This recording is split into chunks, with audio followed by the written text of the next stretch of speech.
সকলোৱে নিজৰ ভালৰ কাৰণে নিজৰ ছাৰ বাইদেউসকলৰ ভালৰ কাৰণে যি শিক্ষাগুৰুসকলে তোমালোকক ইমান ভালকে অত বছৰে তোমালোকক শিক্ষা প্ৰদান কৰি আহিছে সেই শিক্ষাটো তোমালোকে নিশ্চয় ব্যৰ্থত যাব নিদিবা তো তাৰ কাৰণে তোমালোকে সদায় যিমান পাৰা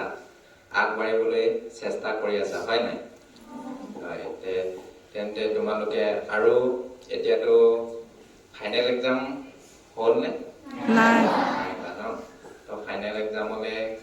বেছি দিনো নাই চাগে তো পঢ়া শুনাৰ ক্ষেত্ৰত মন দিছা নাই দিছো দিছা ন তো ঠিক তেনেকুৱাকে তো পঢ়া শুনাৰ ক্ষেত্ৰত মন দিবৰ কাৰণে বিশেষ কৰি নিজৰ মনটো স্থিৰ কৰি ৰাখিবলৈ কাৰণে পোনপ্ৰথমতে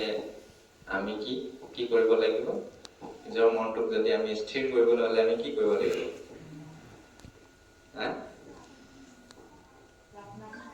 প্ৰাৰ্থনা অকল প্ৰাৰ্থনা কৰিলেতো নহ'ব প্ৰাৰ্থনাটো আমিও কৰোঁ প্ৰাৰ্থনা অকল কৰিলে মনটো স্থিৰ নহয় তো মেইনলি আমি মনটোক স্থিৰ ৰাখিবলৈ হ'লে যিমানখিনি সময় আমি মেডিটেশ্যন কৰিব পাৰোঁ হয় নাই মেডিটেশ্যন কৰিছা নাই কেতিয়াবা কৰা নাই কৰা ন তো মেইনলি আমি মেডিটেশ্যন কৰিলে মানেহে নিজৰ মনটোক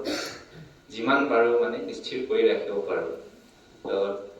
তোমালোকে আজি ইয়ালৈ আহিছা তো তোমালোকে আজি খন্তেক সময় আমি মনটোক স্থিৰ কৰি ৰাখিবলৈ কাৰণে মেডিটেশ্যনৰ ওপৰত অকণমান জোৰ দিবলৈ বিচাৰিম হয় নাই পাৰিবানে অলপ সময় পাৰিম তো তোমালোকে আৰু অলপমান মানে আহল বহল কৰি বহিব লাগিব অকণমান ইটোৱে আনটোৰ গাত মানে টাচিং নোহোৱাকৈ ঠিক তেনেকুৱাকৈ বহিবা